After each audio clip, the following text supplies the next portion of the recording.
Hello, good evening. Welcome to the John Drew Virtual Theater and tonight's performance of A Sky Full of Poems. Dava Sobel is our friend and guide this evening and has curated a wonderful presentation. I'm Josh Gladstone, Artistic Director of the John Drew Theater at Guildhall, and it really is a pleasure to see you all. Thank you for tuning in. We have several hundred viewers for tonight's live Zoom presentation. Before we get into the poetry, I just wanted to take a moment to acknowledge and recognize our partners, Hampton's Observatory, who brought this wonderful program idea to Guildhall, had arranged things with Dava and came to us as their production partner, and we're honored to be working with Hampton's Observatory. I have a special guest who's going to speak more momentarily about Hampton's Observatory, but I also wanted to invite and encourage you as we now move towards the warmer months, that you may be enjoying Zoom as a form of theater. And God knows it's been a wonderful thing for all of us in the community, in the performing arts community, to have these Zoom productions. We've got another one coming up on Saturday, featuring work by a playwright and artist in residence at Guildhall named Ryan Campbell, 7 p.m. Saturday night. We've got a wonderful Zoom presentation coming up Memorial Day that launches Guildhall's 90th anniversary season. It's called Reawakenings, put together by the actor Paul Hecht, and it features more poetry, readings from amazing actors like F. Murray Abraham, Cherry Jones, writers like Salman Rushdie will making appearances, Mercedes Rule, Lynette Freeman, Bill Irwin. It's a truly remarkable cast, and I invite you to tune in for that. But then, if you're zoomed out, come live to Guildhall. We've got an amazing roster of shows, live actors, live musicians, live in our backyard theater, starting as soon as April 23rd and 24th with an avant-garde production called Zoetrope, which is an immersive theater piece where audience stares into a New York City apartment that's been built on the back of a trailer through plexiglass windows at the actors inside, and it's a choose your own adventure story. There's 14 performances of Zoetrope coming to the backyard theater at Guildhall at the end of April, and then we have drive-in films that are going to be shown at Main Beach in East Hampton. For those of you who are here in East Hampton, Metropolitan Opera, Met Under Moonlight. Tickets are now on sale for that. All of this and more, shows with Michael Urie and Mercedes Rule, coming this summer to the theater, available at our website, guildhall.org. Also, an opportunity there to make a donation if you are so inclined. And also, speaking of being inclined, I'd like to thank our actors tonight who are joining us. Isaac Klein, who will be reading with us. Nehasayu DeGans will be reading with us. Kate Muth will be reading with us, and Laura Hicks will be reading with us. And now, without further ado, I'm going to turn the virtual stage over to my colleague, Susan Harder. Susan Harder is a founding member of the board of directors of the Hamptons Observatory, and she's the New York State representative to the International Dark Sky Association. She's a friend of Guildhall. She's a neighbor of Dava and myself here in Springs, New York. Please welcome Susan Harder. Everyone, good evening. I've been asked to introduce Dava Sobel, truly a person who does not need an introduction, because she is our local celebrity here, having written internationally best-selling books on all matters celestial, including Longitude, which was made into a movie starring sexy Jeremy Irons, Galileo's Daughter, with a surprising and wonderful ending, The Glass Universe, about early women astronomers, and The Planets, with stories about each one, including Pluto. For years, she was a science writer for the New York Times, and now is the editor of a full page devoted to poetry for Scientific American magazine, marrying art and science, two disciplines normally not thought of together. And although the magazine previously published poetry, now there will be a full page entitled Meter, edited by Dava Sobel. Personally, and even as a former art dealer, I feel that poetry is truly the highest form of art. Dava introduced me to my current vocation, to protect the night sky, by educating the public and municipal officials about the problems and solutions to light pollution. that obscures our stars, and also to help establish the Hamptons Observatory. We provide free lectures and programs to view the night sky, and we encourage everyone during this, which is the International Dark Sky Week, to turn off unnecessary lighting and look up at the star-filled night sky here and to be inspired. So, Dava, it's your show. Thank you, Susan. Welcome, everyone. Welcome, poetry lovers. Welcome, astronomers. I think that covers everybody. Friends of the Hamptons Observatory, friends of Guildhall, personal friends, hello, family, colleagues, distinguished guests. I'm glad you're here, and I'm eager to share a sky full of poems with all of you. For a little over a year now, I have been editing a poetry column in Scientific American, and several of the poems you will hear tonight appeared first in that column, which is called meter, a term that refers to rhythm in poetry, but also to scientific measurement. And that's what the poems do. They talk about some scientific phenomenon from a poet's point of view. My friend Galileo was a great lover of poetry and memorized huge sections of poems by poets he admired. He also wrote poetry. And you're probably thinking, well, Italy in the wake of the Renaissance, but actually there are contemporary astronomers who write poetry, and we will hear some of that tonight. We have all kinds of astronomers with us. Most of the people in the Hamptons Observatory are amateurs, of course, but even among amateurs, people get excited about different things. So we have lunatics who like to observe the mountains and craters on the moon. And then we have people who hate the moon because when it's really bright, it blots out the deep sky objects that they want to observe.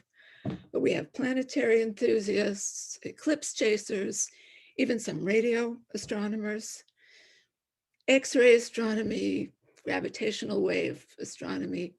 These are beyond the scope of the backyard hobbyist, but they are fair game for poets.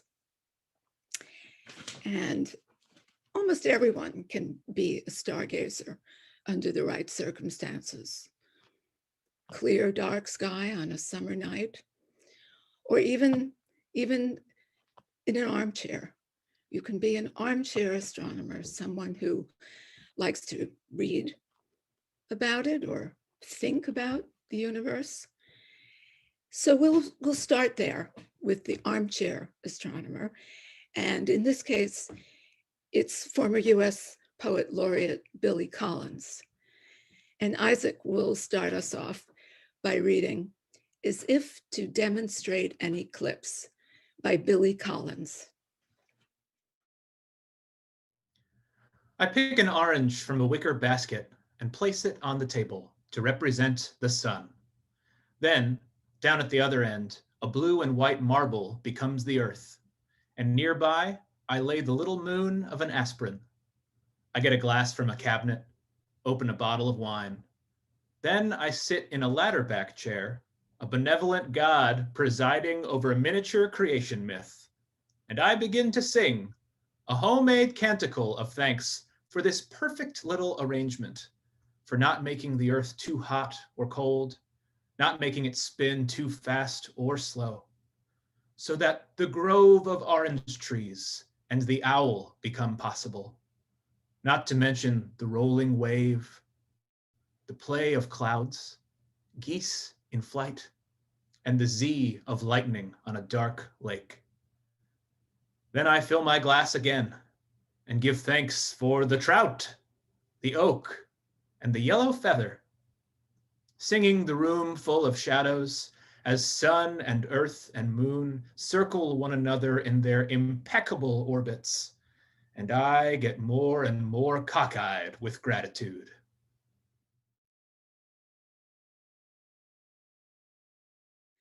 Very nice. Thank you. The moon is, of course, our nearest celestial neighbor, close enough to observe fairly easily and even to visit. And I bet that all of you who are as old as I am remember exactly where you were and what you were doing in July 1969, when the Eagle landed in the Sea of Tranquility and the Apollo astronauts walked on the moon. It all seems kind of historic, long ago now, even old hat. But at the time, it was utterly strange to see them just float hopping around that rocket ship on another world. Poet Elizabeth Alexander was only 7 years old in the summer of 1969. Hi. And in July, she was on Hi, a how road is trip with everybody? her family. So they Good. couldn't watch the moon landing at home on their own television, and were just stopping here and there to catch the highlights. And that experience stayed with her through the many, many things she's done since, which include teaching poetry for 15 years at Yale University, where she was also chair of the African American Studies program. And she also got to read aloud a poem of hers at the very special occasion of the inauguration of President Barack Obama. And now Nehesayu will read for us Apollo by Elizabeth Alexander. We pull off to a road shack in Massachusetts to watch men walk on the moon. We did the same thing for 3, 2, 1, blast off. And now we watch the same men bounce in and out of craters. I want a Coke and a hamburger. Because the men are walking on the moon, which is now irrefutably not green, not cheese, not a shiny dime floating in cold blue the way I'd thought. The road shack people don't notice we are a Black family, not from there, the way it mostly goes.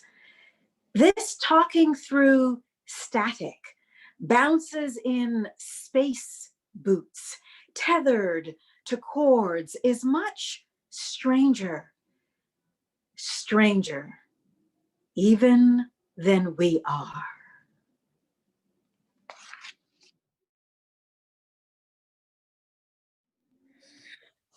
Lovely, thank you.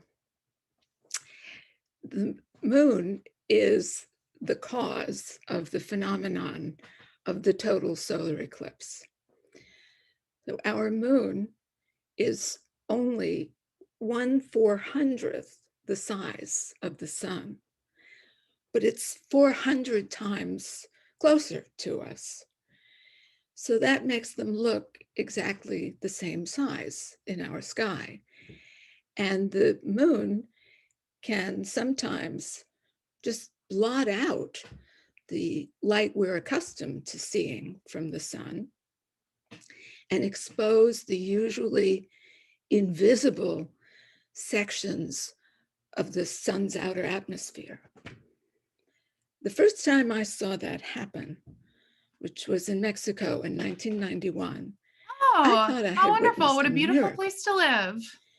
And I've seen other eclipses since, and I can tell you the thrill does not diminish. The last eclipse I saw was the so-called Great American Eclipse of August 21st, 2017. And that cut a path from Oregon all the way to South Carolina, viewed by multitudes. And one of the people standing that day under the shadow of the moon was poet, nature writer, and University of Arizona English professor Christopher Kokinos. He was what the diehards call an eclipse virgin. And in his poem, he was able to explain the science of what was happening and his emotional response to it. And now Laura will read for us Eclipse by Christopher Kokinos. That we need the sky to tell us we don't matter is why before totality, we are so giddy and akimbo. In its random masking, how shall the sun disclose its other light? We've not seen before. And strange air, dark and gray and silver and soft and very precise, emerges to pool around every pore and shiver of skin. Beneath our breathy hollers, a river runs dark. Sprays of pebble, leaping riffles, instantly aloft. Corona crowns the south, whole edged with brimming sprays of light.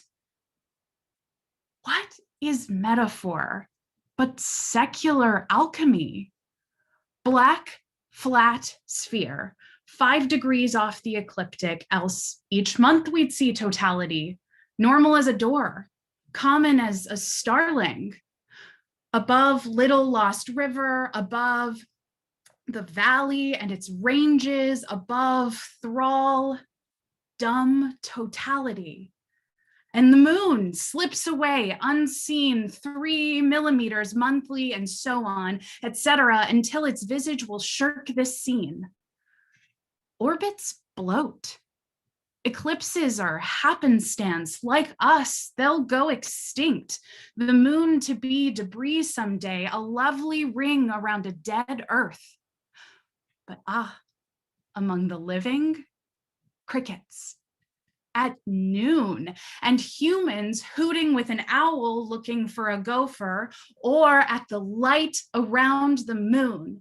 Pink crust flares like fire mountains, like sleep to rub from the Cyclops' eye before his hot day at the forge. There is light around the moon, white. Corona, a hand of streaming cilia that warns and beckons, the rim brightens, and fact makes terror wonderful.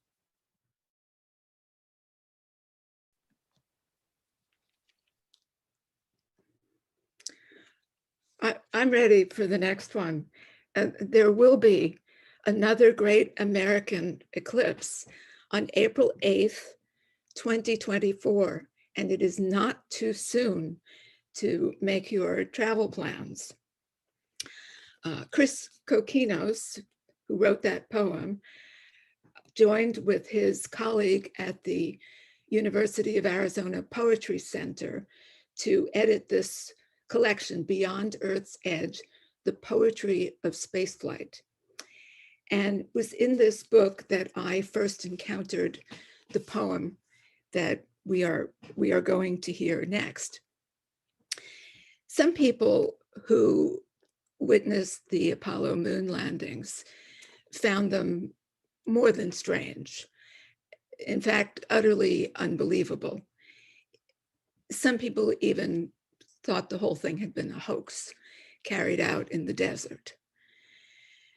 And some people felt that the act of walking on the moon had been sacrilegious, a desecration that clashed with their deepest religious beliefs. Poet and performer Patricia Smith was a teenager in the time of the Apollo missions, and she found it wonderfully exciting and could practically picture herself as an astronaut. But her mother had a completely different response. and she wrote a poem about it. And Nehesayu will read for us Annie Pearl Smith Discovers Moonlight by Patricia Smith. My mother, the sage of Aliceville, Alabama, didn't believe that men had landed on the moon. They can do anything with cameras, she hissed to anyone and everyone who'd listen, even as moon rock crackled beneath Neil Armstrong's puffed boot, while the gritty film spun and rewound, and we heard the snarl static of one small step. My mother pouted and sniffed and slammed skillets into the sink. She was not impressed. After all, it was 1969, a year fat with deceit. So many miracles had proven mere staging for lesser dramas. But why this elaborate prank staged in a desert somewhere out west, where she insisted the cosmic gag unfolded? They are trying to fool us. No one argued, since she seemed near tears, remembering the nervy deceptions of her own skin, mirrors that swallowed too much, men who blessed her with touch only as warning, a woman reduced to juices, sensation, and ritual. My mother saw the stars only as signals for sleep. She had already been promised the moon. And heaven too. Somewhere above her head, she imagined bubble-cheeked cherubs lining the one and only road to salvation, angels with porcelain faces and celestial choirs wailing gospel brown enough to warp the seams of paradise. But for heaven to be real, it could not be kissed, explored, strolled upon, or crumbled in the hands of living men. It could not be the 10 o'clock news, the story above the fold, the breathless garble of a radio special report. My mother had twisted her tired body into prayerful knots, worked 20 years in a candy factory, dipping wrinkled hands into vats of lumpy chocolate, and counted out dollars with her thin, doubled vision so that a heavenly seat would be plumped for her coming. Now the moon, the promised land's brightest bauble, crunched plainer than sidewalk beneath ordinary feet. And her Lord just letting it happen. Ain't nobody mentioned God in all this, she muttered over a hurried dinner of steamed collars and cornbread. That's how I know they ain't up there. Them stars, them planets ain't ours to mess with. The Lord would have showed himself if them men done punched a hole in my heaven. Daddy kicked my foot beneath the table. We nodded, we chewed, we swallowed. Inside me, thrill unraveled. I imagined my foot touching down on the jagged rock, blessings moving like white light through my veins. Annie Pearl Smith rose from sleep that night and tilted her face full toward a violated paradise. My father told me how she whispered in tongues, how she ached for a sign she wouldn't have to die to believe. Now I watch her clicking like a clock toward deliverance. And I tell her that heaven still glows wide and righteous with a place waiting just for her, fashioned long ago by that lumbering dance of feet both human and holy.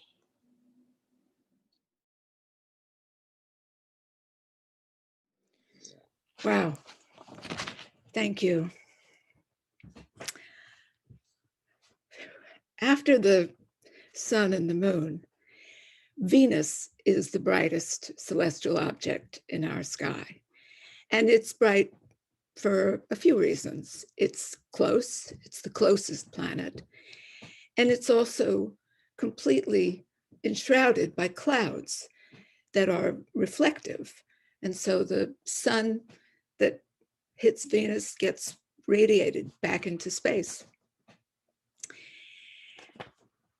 And for those reasons, Venus is the object most frequently reported to police and highway patrols as a UFO. Robert Frost riffed on the brightness of Venus in a very long poem with a long title and an even longer subtitle. The subtitle is "A Dated Popular Science Medley on a Mysterious Light Recently Observed in the Western Sky at Evening." Now, Isaac will read to us the opening section of the poem, "The Literate Farmer and the Planet Venus" by Robert Frost.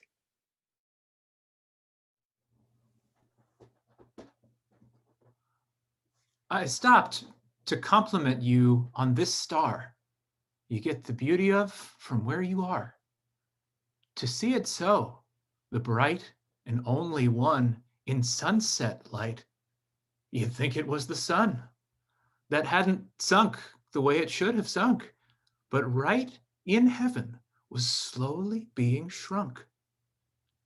So small as to be virtually gone, yet there to watch the darkness coming on, like someone dead, permitted to exist enough to see if he was greatly missed.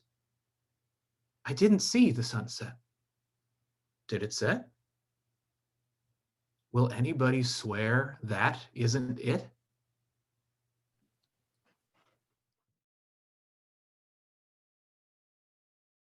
Sweet, thank you. I am happily on the receiving end of all sorts of solar system kitsch. This is a card a friend sent me. These are my planet shower hooks, gift from my daughter. Here's a roll of tape that has planets on it. Saturn bookmark. I have an endless appetite for this stuff, and I'm not alone. I once got to visit Neil deGrasse Tyson in his office at the planetarium, and he has a huge collection. This is not to scale, but we are the third rock from the sun. Mars is the fourth. And because we're closer, we go around a lot faster. We actually make 2 complete orbits of the sun in the time it takes Mars to make 1. And some of that time we're very far apart. We're on one side of the sun and Mars is on the other. But at other times when we catch up and overtake Mars on our inside track, we get really close. And that is an excellent time to launch a spacecraft to Mars or to view Mars through the telescope. And often big observatories will invite the public in for a Mars close approach. And not all close approaches are equal. Some of them are much closer than others. For example, in 2003, there was a close approach that was widely publicized because it was the closest the planets had been in more than 60,000 years. And our next poem is about a family visit to an observatory on that occasion. So Laura will read for us 3 Views of Mars by Jessica Goodfellow. Though I have spent most of today wiping my baby's bottom, raw from a bout of diarrhea, tonight we will wait until deep darkness, rouse the sick child and his pajama-clad brother, and go to the observatory to see Mars. I will hold my older son up to the telescope, praying that this time he won't swing it away from the red planet and toward the appalled graduate students who will have to reset it. Not an inconsequential matter. I'll say to my son, "Do you see the big red star?" And he'll answer, "I don't know." He's 3. I don't know could mean yes or no, or I have my eyes closed like last time. It might even mean that he is already night blind, the first symptom of retinitis pigmentosa, the disease blinding his father. I will help my husband onto the footstool behind the telescope, guide his cheek to the eyepiece, but I won't ask if he sees anything. Is it really red? He'll want to know. I'll consider. It only looks to me slightly more orange than the other yellow-white stars visible. But red is the last color my husband lost before everything went monochrome, except it was really purple he was seeing as red. Yes, I tell him, a vivid red. My husband is not quite blind yet. His field of vision always narrowing, he sees as though through the center of a knot slowly tightening. These days, it is like looking through the band of my wedding ring held about 3 inches from my face. We will stagger back to the car in darkness, the feverish baby slumped and dozing over my shoulder, the 3-year-old hinged to my knee, my husband clamped to my free arm. We are like one grotesque organism, a lost and limping monster, an alien unequipped for life on Earth. And I'll narrate as we walk. Curb in 3 paces, a hydrant to the right, lone jogger heading straight at you. And after we put the boys to bed, my husband will lie down next to me and say, "The closest in 66,000 years. I'm so glad we didn't miss anything." Outside, Mars is already receding, a pinhole of light getting ever smaller until it is gone.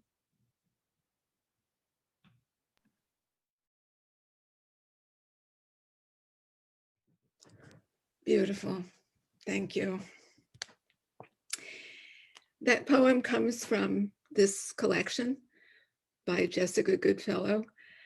Jessica is with us tonight. She actually lives in Japan now, but Zoom makes such things possible. Our next poet is the author of this collection, Donna Kane, who is with us from her home in Canada. And Orrery is almost entirely devoted to the Pioneer 10 spacecraft, which was launched in 1972 as the first mission to the outer planets. So it was the first spacecraft to navigate the asteroid belt, and it took the first close-up pictures of Jupiter and its moons. And by now, it is way gone beyond the familiar planets and was last heard from in 2003. But one of the poems in Orrery is a tribute to the suite of 11 instruments that flew on Pioneer 10. And each stanza of this poem consists of the letters of a particular instrument turned into anagrams. You'll hear it when the ensemble takes turns reading about the various Pioneer 10 instruments by Donna Kane. 1. Geiger tube telescope. Score big, little letter to Eros. Recoup our loss, toll our bells, be us. 2. Ultraviolet photometer. Pill through a velvet throat. Earth trove larvae, little limpet. 3. imaging photopolarimeter, the heart agape at hope, to romp, to tramp the grime, to glitter all the portage home. Number 4, meteoroid detectors. To some, I mirror terror. To some, terror mirrors me. Some mirror me to meet terror. Me, I recede. 5, Sisyphus asteroid meteoroid detector. Meteors are so rare. Distracted is a dead idea. Say I'm morose. I am. Address me as tractor. Address me as droid. Address me. 6, helium vector magnetometer. Am I liminal? Am I the unmoving mover? One trail, no hame to churn, not meant to turn, or change, or veer, or unravel? Gone the human ear to hear me count, each nettle in the magnetic glue. 1 minute, I am a marvel. 1 minute, I am not a thing. 7, quadraspherical plasma analyzer. Media Zeal slipped a quaalude all splashy launch, and Salad Days nailed a crippled calm. 8, charged particle instrument. NASA pinged me. I pinged NASA, a space addict's dream, until the anesthesia set in, and then not a clear sailing past thin-haired mammals, rue, pain, and mincemeat pies.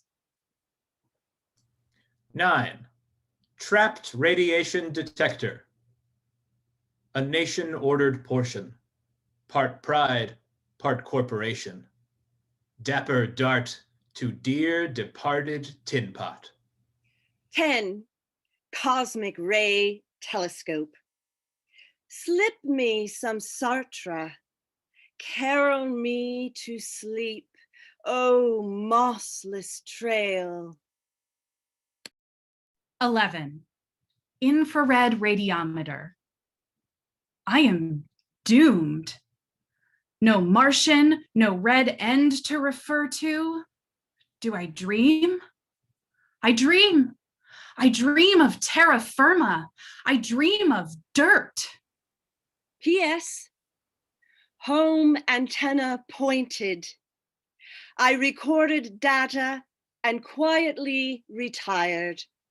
Retired quietly and data recorded. I pointed antenna home. Hello, everyone. That was great.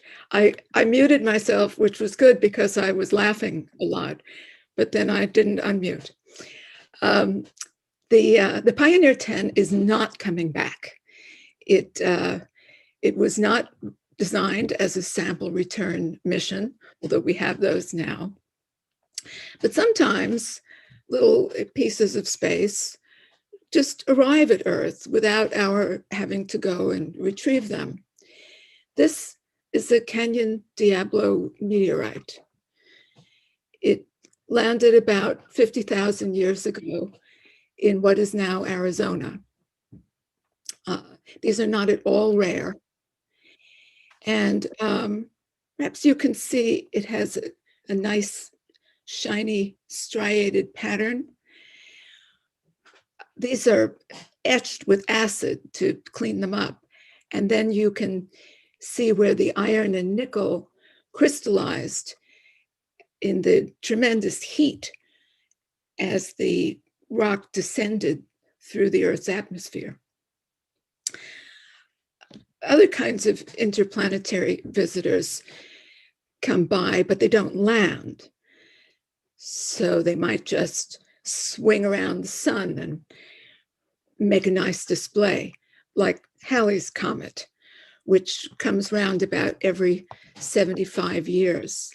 And some of you here tonight will see its return in 2061.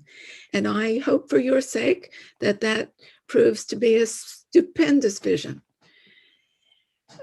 Much loved poet Stanley Kunitz, who died in 2006 at the age of 100, lived long enough to see Halley's Comet twice, in 1910 and again in 1986. And the first time was the much more memorable.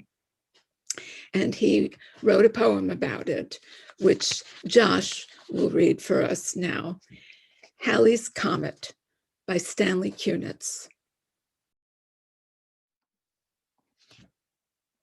Miss Murphy, in first grade, wrote its name in chalk across the board and told us it was roaring down the storm tracks of the Milky Way at frightful speed, and if it wandered off its course and smashed into the earth, there'd be no school tomorrow. A red-bearded preacher from the hills with a wild look in his eyes stood in the public square at the playground's edge, proclaiming he was sent by God to save every one of us, even the little children. Repent, ye sinners, he shouted, waving his hand-lettered sign. At supper, I felt sad to think that it was probably the last meal I'd share with my mother and my sisters. But I felt excited too, and scarcely touched my plate. So mother scolded me and sent me early to my room. The whole family's asleep, except for me. They never heard me steal into the stairwell hall and climb the ladder to the fresh night air. Look for me, Father, on the roof of the red brick building at the foot of Green Street. That's where we live, you know, on the top floor. I'm the boy in the white flannel gown, sprawled on this coarse gravel bed, searching the starry sky, waiting for the world to end.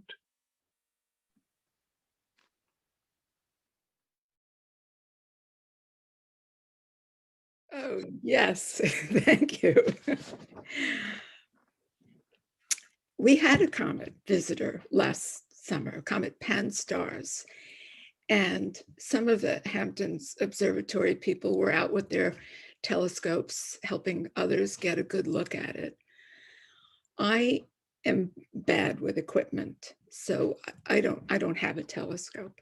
I have this really just for sentimental reasons, because I like the way it looks. It was a gift from my brother. But you don't need to have a telescope to get spectacular images of the heavens, because you have the People's Telescope, the Hubble Space Telescope, which was launched in 1990, but went through planning and building for long years before that. And the next poet on our program, Tracy K. Smith, practically grew up with the Hubble because her father was one of the engineers who prepared it for its mission. And because of that personal background, she felt a sense of shame when the initial images came back blurred. But as you may recall, and this is evident now, that problem was very quickly and ingeniously resolved. Tracy K. Smith is a recent US Poet Laureate, 2017 to 2019, and her book, Life on Mars from Grey Wolf Press is the collection that won the 2011 Pulitzer Prize in Poetry. And our next poem comes from that collection. And Nehesiah will read it for us. It's My God, It's Full of Stars by Tracy K. Smith. When my father worked on the Hubble telescope, he said they operated like surgeons, scrubbed and sheathed in papery green. The room a clean cold, a bright white. He'd read Larry Niven at home and drink scotch on the rocks, his eyes exhausted and pink.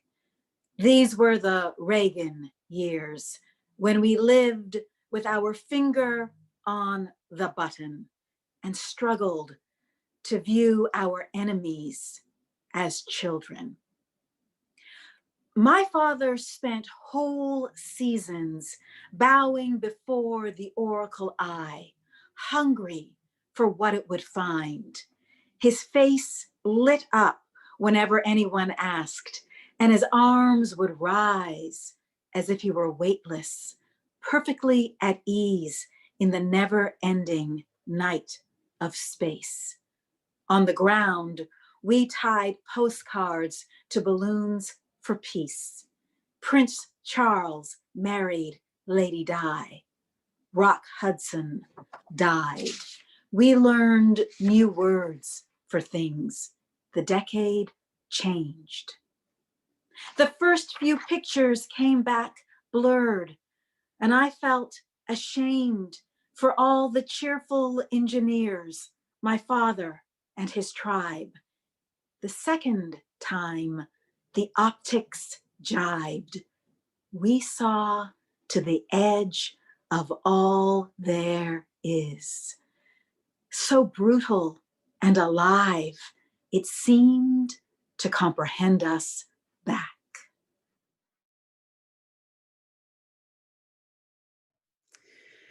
Beautiful. Thank you. Two of the most iconic images from the Hubble Space Telescope are the pillars of creation that show active star birth in the Eagle Nebula, and the 1995 Hubble Deep Field, which proved that even seemingly empty patches of space were packed with galaxies. Our next poem celebrates that image, the Hubble Deep Field, and the confidence and courage of the astronomer, Dr. Robert Williams, who took that chance on what might have been a completely fruitless observation, devoting hours of the telescope's coveted time to looking at nothing. And Isaac will read for us Staring at Nothing by Wyatt Townley. "What are you staring at?" said the mother, said the cousin, said the teacher to the child. "Nothing," he said. Then his wife asked, "Nothing." "Nothing, and more nothing, and nothing more." "What a waste of time," said his colleagues. "Valuable time. People would kill for that."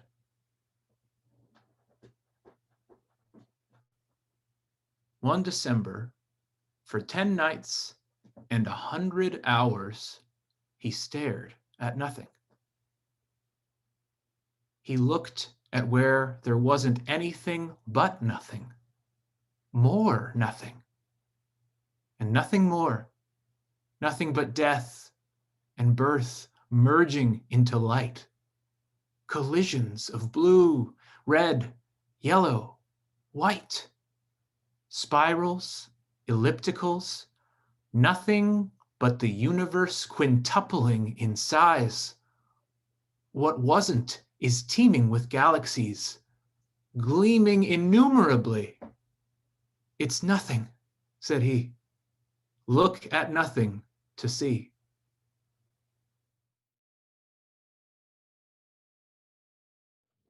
It was great. Thank you. This is how the poem looked when it appeared in the December 2020 issue of Scientific American, which was the 25th anniversary of the Hubble Deep Field. And when we got these lovely broadsides from the printer, I asked Wyatt Townley if she had shared the poem with Robert Williams, since she had dedicated it to him. And she hadn't. So I took that on myself. And you'll not be surprised to learn he was absolutely thrilled. It's not every day a working astronomer has someone write a poem about him.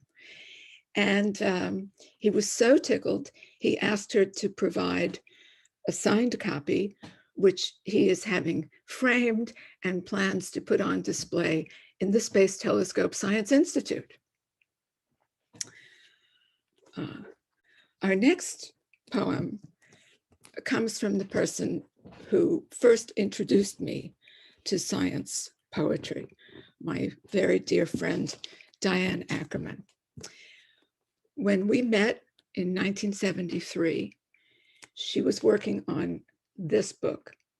She was a graduate student at Cornell, and I was science writer in the University News Bureau. And one of my colleagues had interviewed her about her project and then put us together because we obviously had a lot in common.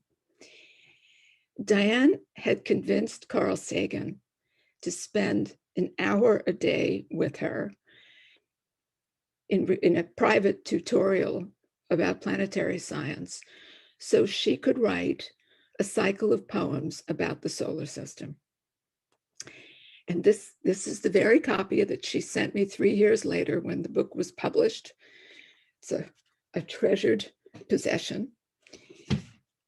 And Diane, more than anyone else I know, longs for contact with beings who are not Earthlings.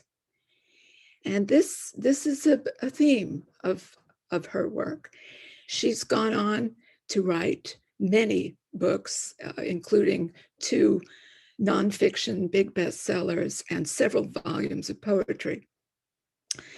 But the poem of hers that we're going to hear is a 2-part piece shared by Laura and Kate, and it's called "We Are Listening." It's about the radio telescope search for extraterrestrial intelligence. "We Are Listening" by Diane Ackerman. As our metal eyes wake to absolute night, where whispers fly from the beginning of time, we cup our ears to the heavens. We are listening.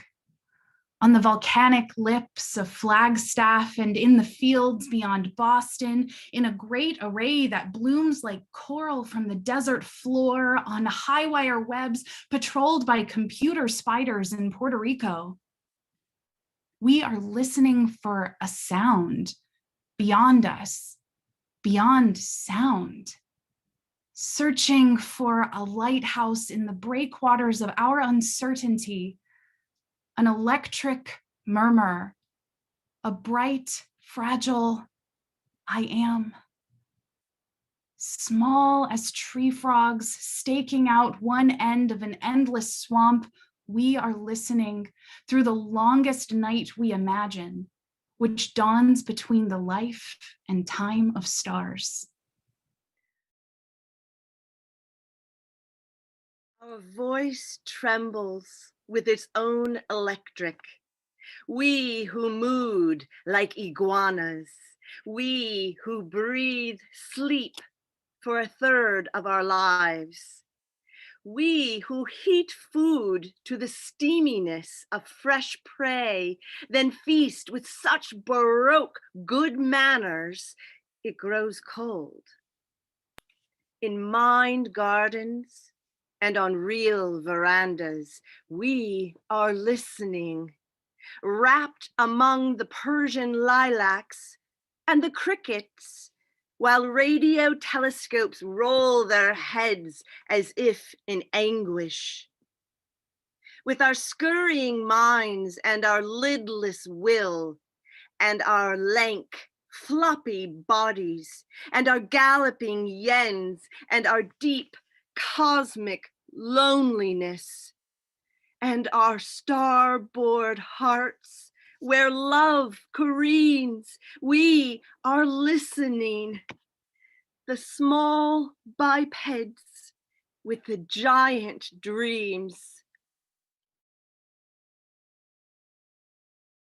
Thank you, ladies. That last picture was the Arecibo telescope, which is referred to in the poem, but sadly has collapsed and is no more.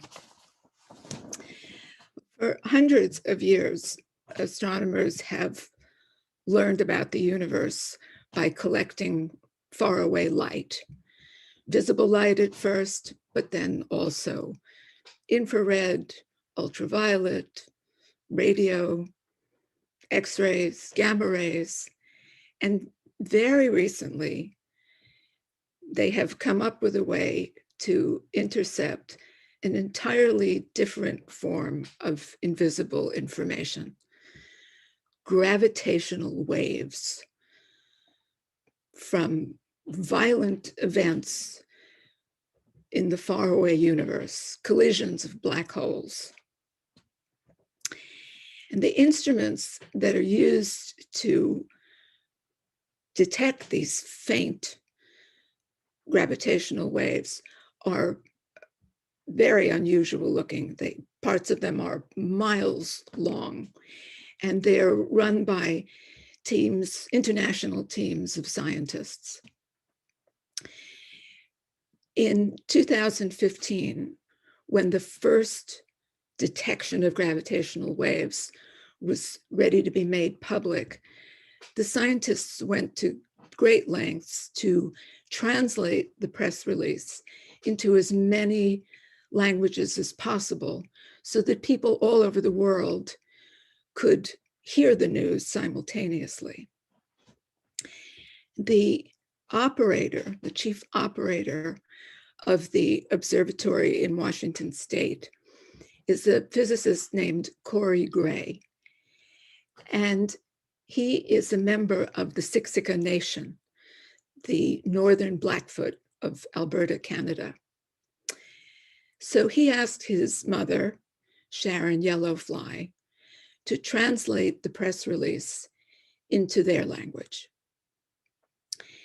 And our next poem by Jessica Reed touches that moment, the detection of this faint information of an event that happened 1 billion years ago, and the challenge of translating a high-tech scientific breakthrough in an ancient language in imminent danger of disappearing. And those two things also made her think about the way the history of Earth's climate is held in the polar ice. And that history is disappearing now as the ice melts because the temperatures are rising. So all of these things are braided together in the poem that Nehesayu will read for us, called "As the Nude Rasmussen Glacier Calves, a Woman Translates Gravitational Waves into Blackfoot," by Jessica Reed. When we first detect the chirp of black holes colliding, she renders the press release into disappearing language. Light splitter and union of instruments. Speak, interferometer. Self-strengthened lights exploding. Speak, gamma rays. Such subtle bird songs are undone by gravitational waves. We are compelled to fix their fugitive features. In glaciers, nature deviates and also runs its course. Its layers, not quite memory, but more like artifice. Snow's structure, changed under so much weight.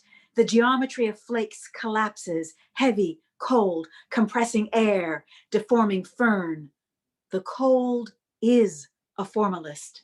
It constructs a made thing, temporary, describing ancient climate feedback as it melts.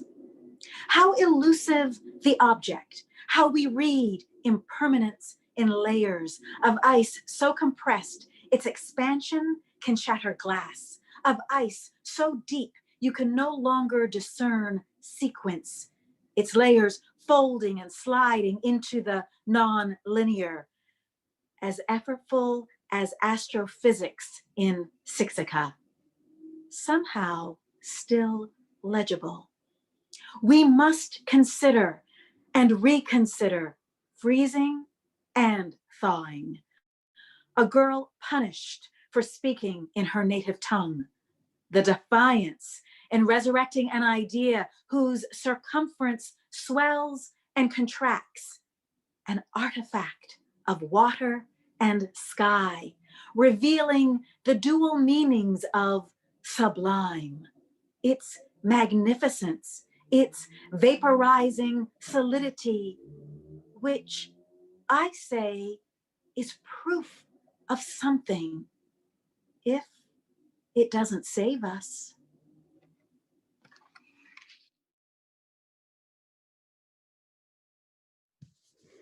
Yes, thank you. This is Jessica Reed's chapbook, World Composed, but that poem is not in this collection because the poems in meter have to be new, previously unpublished. This is how the poem looked when it appeared in the August issue of Scientific American.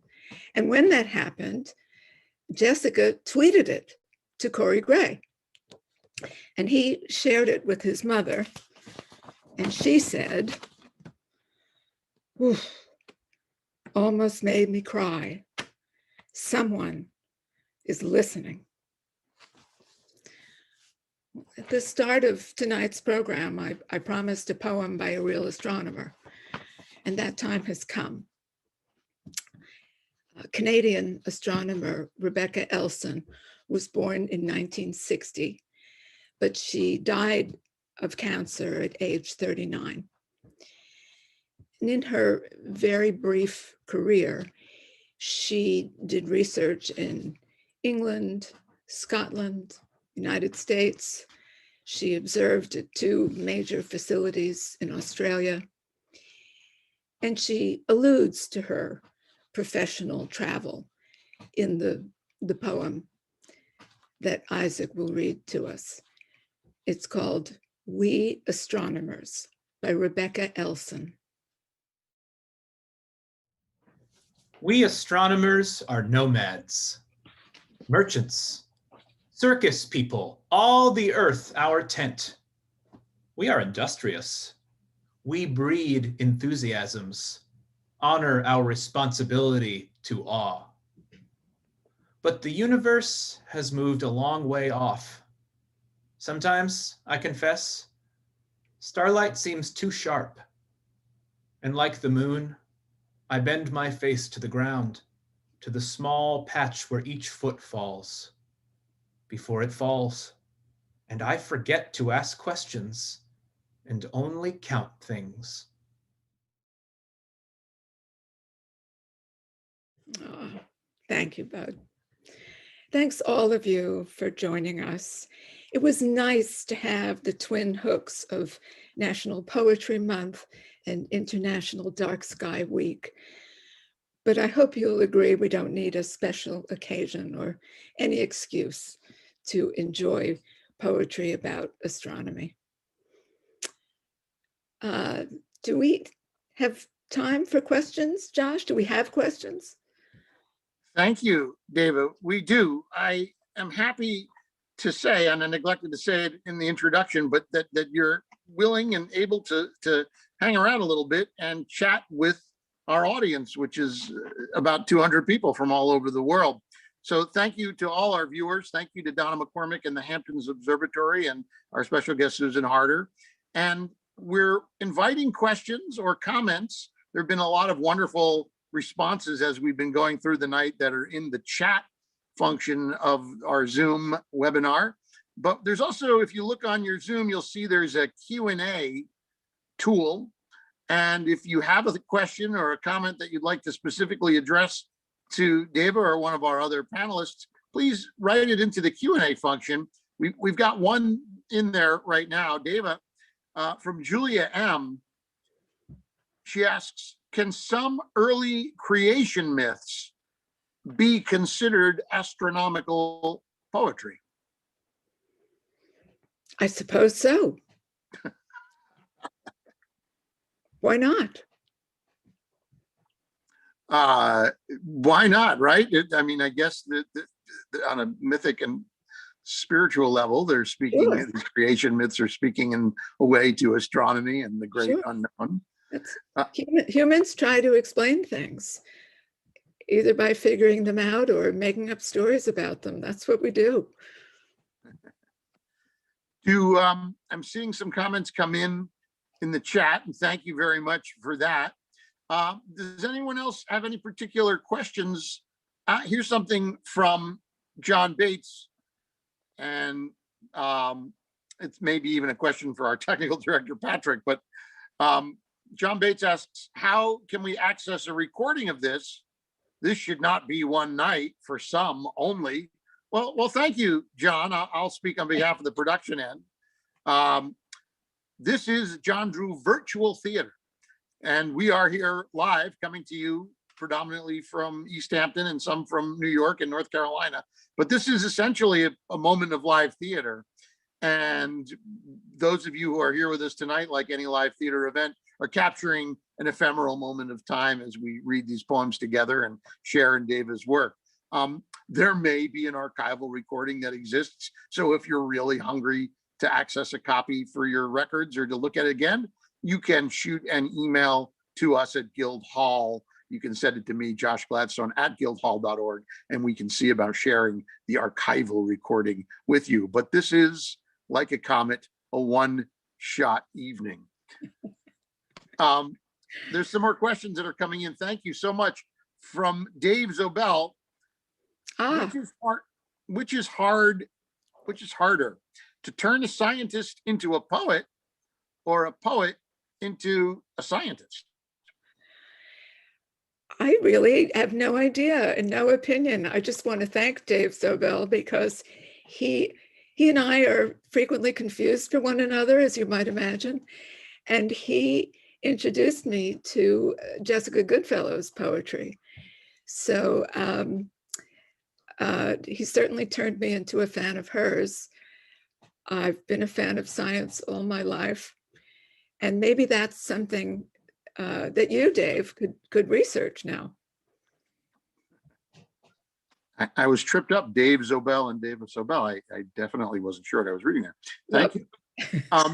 There's a question here from that mythic character himself, who some of us at the John Drew Theater know and love, Trevor Vaughan. Asked, is there any current or hoped for poetry on the subject of dark matter? Oh, yes. Yes. The short answer is yes. Dark matter, entanglement. The poets are onto all of it. And with any luck, Meter will have a long life, and I'll be able to share lots of those poems on all manner of esoteric scientific subjects. Hey, Trevor. Another fine question from a writer comes in, writer to writer. And this question from Chrissy Sampson, Dava, is what do you most find compelling in a science poem submission? Oh, I'm glad you asked that. First of all, it really has to be about science. It can't just mention the word science or use some scientific idea as a jumping off point for a poem. It has to really work in that realm, but then it really has to make a poetic leap. And I think we've seen a lot of nice examples of that tonight. So there's an emotional component. There's often a surprise at the end, a different direction. And I always liked Emily Dickinson's definition that she knew it was poetry if she felt like the top of her head had been taken off. Excellent. There's a couple of good questions going on in the chat as well as the Q&A. Oh, Dava, there's a good question here from Elizabeth, and this might also be for Susan Harder to answer if she's still with us, but the question is, what can we do to promote dark skies in East Hampton? oh, is Susan still with us? Yeah, I'll answer that. Good. You know, East Hampton is the only town that does not have a dark sky committee. Southampton has a wonderful dark sky committee, as does the Southold and Riverhead and other towns. So we need to establish a dark sky committee. I'm happy to work on that if you want to get in touch with me. sharder@optonline.net. Let's talk to the town board and get one, because there's things on the horizon that we need to affect, including some LED streetlights. We need to be careful about using LEDs at night. So good question. You know, please get in touch with me. Great.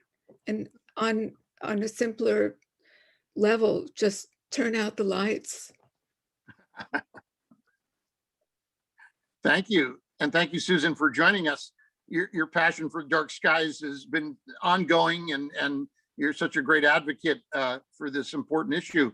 There's a good question in here too. It's a sort of logistics and travel question as we move out of the pandemic and can consider traveling again. But the question came up, Dava, what's the best place to view the next eclipse, the next event? Well, this is a great topic of discussion. And I happen to know an eclipse expert astronomer who's going to Mexico because the weather looks best there. So you want to be able to see the eclipse. You really want good weather. But the length of totality is different at different points along the eclipse track. So you want to think about that too. And then you want to think about where you can get to. And you can engage in endless discussion on all these topics and with many online references. And there's time, but it's time to start thinking about it. Another good question. Thank you. If another good question has come up in the Q&A, and it's from Marissa, who asks, Dava, can you speak about your own adventure of including nonfiction, music, and now poetry to investigate the universe? Oh my, my own adventure. Well, Marissa is an old, I know it's the same one because I doubt there are two people with that name, but we go way back to grade school together. And we were recently reminiscing about how lucky we were to see the Leonard Bernstein Young People's concerts in person at Carnegie Hall. Marissa was a favorite of the orchestra teacher, and we got tickets to go. And I have been very fortunate to be able to write about astronomy in lots of different ways. I don't write fiction, but I did write a play about Copernicus.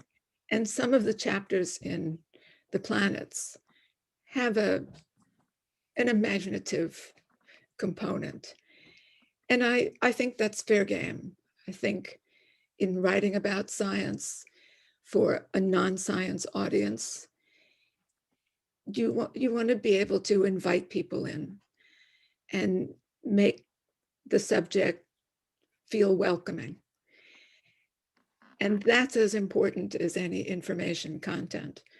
Because once a person gets interested and feels comfortable, there's no shortage of information content.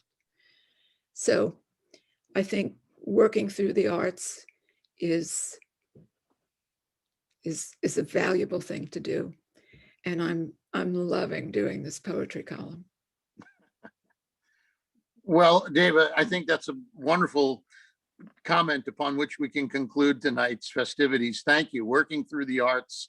And that's what we at Guildhall do. And it's such a great thing to partner with an organization, a fellow nonprofit like Hamptons Observatory donated their time tonight and their efforts working towards the sciences, working towards the arts in partnership together for all of our elevation. Please visit Hamptons Observatory's website as a nonprofit. They too survive and thrive with your generous donations. Please visit Guildhall's website, guildhall.org, to see all of the exciting programs, other virtual theater programs coming up this month, and live programs returning to Guildhall, to the John Drew Backyard Theater this summer. We're so excited to be bringing theater back online. And Dava, and to our partners at Hamptons Observatory, and to our excellent ensemble of actors, Laura Hicks, Kate Muth, Nehesayu DeGans, and Isaac Klein, Dava's very own son. We thank you, ensemble, for your excellent work this evening at the virtual theater. Hope to see you all again. Make a donation if you can. Signing off from Guildhall. Thank you.